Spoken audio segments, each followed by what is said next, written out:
আসসালামু আলাইকুম আরহামাতুল্লাহ।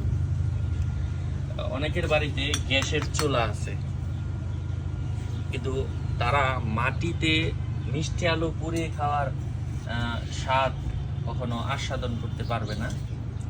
তো আমি মাটির চুলা থেকে মাটিতে মিষ্টি আলু পুড়িয়ে খেলে চমৎকার ফ্লেভার আসে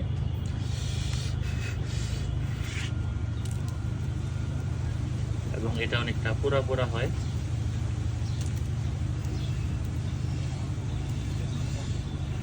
এবং অত্যন্ত চমৎকার।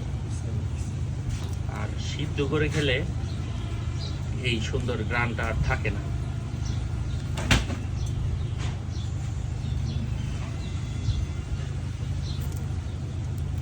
এখানে যে পুরা অংশগুলো আছে অত্যন্ত মজাদার।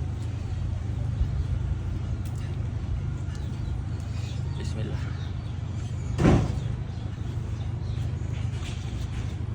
যাদের বাড়িতে নাই খেতে চান তারা অবশ্যই